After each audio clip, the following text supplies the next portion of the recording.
யார் ஒருவர் தவம் செய்ய நினைத்து அதில் நிம்மதி காண வேண்டும், அமைதியடைய வேண்டும் என்று நினைத்தால் முக்திவனம் என்ற திருத்தலத்துக்கு சென்று அங்கு வழிபட்டாலே போதுமானது. அற்புதங்களெல்லாம் நடக்கக்கூடிய ஒரே திருத்தலம்னு சொல்லலாம்.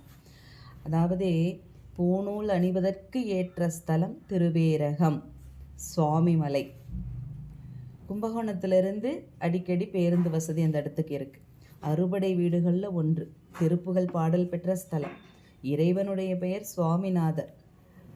நம்முடைய அழகன் முருகன் குருவாக இருந்து சிவபெருமானுக்கு சீடராகிய ஓம்காரத்தை உணர்த்திய ஸ்தலம். ஓம்காரத்தை, அதனுடைய விஷயத்தை ஓம்கார ஸ்வரூபமாக வேலை வழிபட வேண்டும் என்று நினைத்து அற்புதங்களெல்லாம் நடக்கக்கூடிய ஸ்தலம். தமிழ் வருடம் 60ஐ குறிக்கும் 60 படிகள். திருமணம் செய்தால் குழந்தை பாக்கியம் கிட்டும். நிறைய திருமணங்கள் நடக்கக்கூடிய இடம். இங்கு குழந்தைகள் நினச்சி நாம் வேண்டும் பொழுது குழந்தைகள் நோய் நொடி இல்லாமல் சந்தோஷமாக இருக்காங்க. ஓங்கார மந்திரத்தை குருவின் மூலமாக உபதேசிக்க பெற்றவர்கள் சிறந்த பலனை அடைய வேண்டுமென்றால் சுவாமிமலை சென்று கொண்டு முக்திவனத்திலே இருந்து கொண்டு அதை தியானம் செய்ய செய்ய உங்களுக்கு நல்ல ஒரு பலன் கிடைக்கும். அதே போல் இந்த ஸ்தலத்திலே பூணூல் அணிந்து கொண்டால் சிறந்த பலனும் உண்டு. அற்புதமான ஒரு திருத்தலம். அறுபடை வீட்டிலே ஒன்று.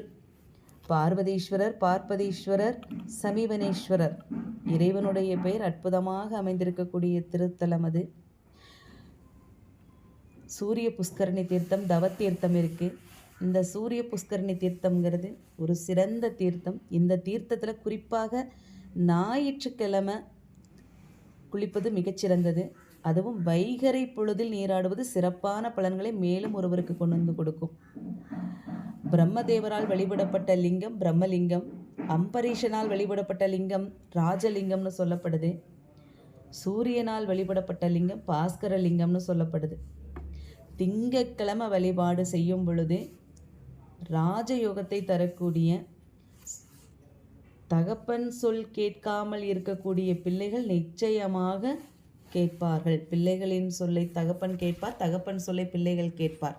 அப்படி இருக்கக்கூடிய ஒரு அற்புதமான ஸ்தலம். உங்களுடைய வேண்டுதல்கள் அனைத்தும் வேண்டியபடியே நினைக்கக்கூடிய ஒரு முக்தி தரக்கூடிய ஒரு ஸ்தலம்னு நம்ம சொல்லலாம். இந்த ஸ்தலத்துக்கு செல்ல அடிக்கடி பேருந்து வசதி இருக்குது. இதுவரை போகாதவர்கள் வாழ்க்கையில் ஒரு தடவையாவது சென்றுவிட்டு அவரை தரிசனம் செய்துவிட்டு வருவது மிகவும் சாலச்சிறந்தது.